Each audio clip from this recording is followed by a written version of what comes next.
Hello guys, to this video guys, i-share ko sa inyo yung aking recipe for today. Ang ating recipe for today guys ay tortang cabbage. Ayan, napakasarap ito. I-try nyo guys, gusto ng mga bata ito. Basta gayahin nyo lang itong pinangluto ko. Ayan, in-slice ko lang yung cabbage guys into pino ang pinang-slice ko. So ayan, as you can see, in-slice ko siya.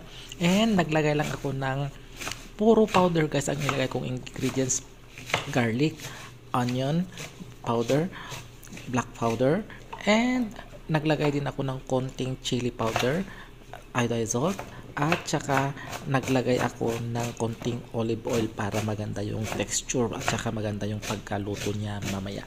Ayan. Then nagprepare din ako ng konting sesame seeds kasi yun ang ilalagay nating toppings mamaya, at saka yung ketchup, banana ketchup, para masarap at kaaya-aya tignan ng mga bata para gusto nilang kainin. Ayan, na-slice ko na siya guys. Ayan, magmekos-mekos na tayo dyan.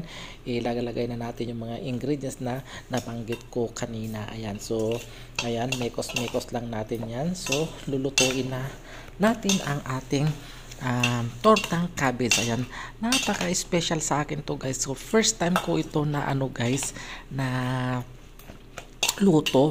Nag-experiment lang ako kung pwede itorta ang cabbage. So why not? Ayan, yung resulta okay naman guys, napakasarap. So sa tingin ko gusto ng mga bata ito kasi napakaganda yung pagkaluto niya. Ayan, so ayan, mekos-mekos na natin lahat ng mga ingredients. Then iluluto na natin guys. Ayan, iluhit nyo lang ang inyong mga electric stove or any kind ng paglutuan kasi frying pan naman yung pinaglutuan ko dyan. So mild lang yung apoy para hindi mabigla na maluto. Ayan, kasi kapag mabiglang maluto hindi masarap. So ayan, iluhit nyo lang. Ayan, so dinip-dip ko lang siyang ganyan para maganda yung level ng kapal ng cabbage. Ayan, so ayan, baliktarin natin. Chinek ko guys, is okay na doon sa baliktad, kaya na natin.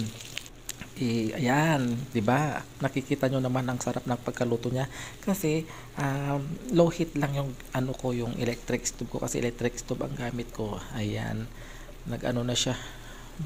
So ayan, konting at least na lang, kakain na tayo. Ayan, na ako guys, naglagay na ako ng toppings na sesame seeds and yung banana ketchup. Ayan, masarap yan guys, dyan mawiwili yung mga bata.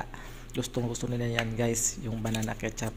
Kaya lagyan nyo ng ketchup para mawiwili ang mga bata o yung mga chikiting na kainin yan. Napakasarap, akala mo'y parang karne. Ayan, nag-i-slice na ako guys para tikman natin ang ating tortang cabbage. Ayan, napakasarap guys, simpleng luto lang, napakadali na, nandyan lang sa kusina ninyo ang mga ingredients na ninyo. Ayan, kaya ano ba ang ginagawa nyo? I-try nyo na to guys kasi gusto ng mga kabataan ito or yung mga kids ninyo. Pwede rin yung pambaon, pwede rin pang merienda, pwede rin pang ulam. Ayan, baka na umiinom din kayo, pwede rin pampulutan. Ayan, thank you for watching.